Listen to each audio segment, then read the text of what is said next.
Hey, welcome back to this beautiful Wednesday. We've got guitar lessons going here, so there'll be some kind of cool guitar playing going on. As you can see, the entire Les Paul kit guitar is completely rewired with new pots.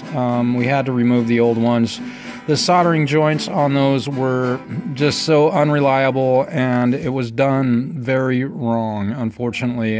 Kent did his best, and I don't think he had a wiring diagram or knew how to wire these up. So everything's nice and clean in there. Beautiful. We've done a different pickup selector switch, and to prove that everything works, and I would like to just also add that I didn't have to resolder anything. I did it one time and hooked the pickups up and threw the pickup selector switch, and it works perfectly.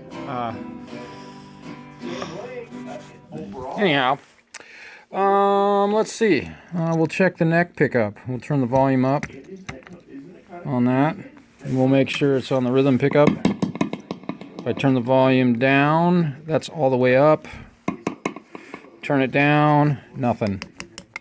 We'll turn it up, and we'll check the tone control. Tone on, tone all the way off.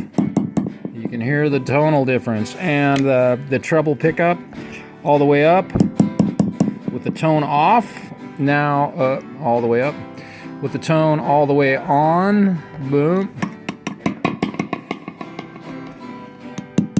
Yeah. Working good. Both pickups in combo. A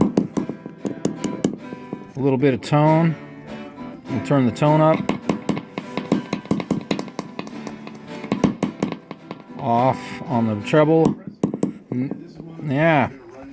Works just like a Les Paul. And it is quiet. No hum. These are humbuckers out of an Epiphone Les Paul.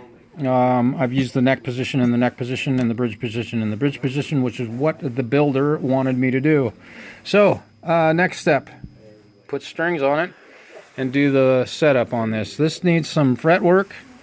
While the neck feels really good, been painted really beautifully. There is what it looks like.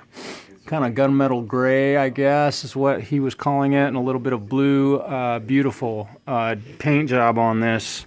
Definitely not something you would necessarily see from a Gibson guitar factory. And obviously there's little flaws in the body of this that you wouldn't see on a Les Paul.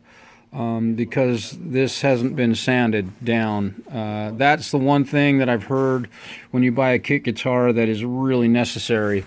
You have to bust out the sandpaper and sand these bad boys down a lot to get rid of all of those flaws. So, strings. I'm hoping to have it strung up and then get out of here about 6 o'clock. It's been a long process. Not only have I been working on this, I've been helping customers, answering phone calls, running errands, getting my Spectrum Wi-Fi and internet dialed in at home. Finally, let's hope that they've solved the problem. Those guys were great to work with, but had some issues. Paying for it, so they got to come over and make sure it works right? I hope y'all are having a wonderful day. Peace!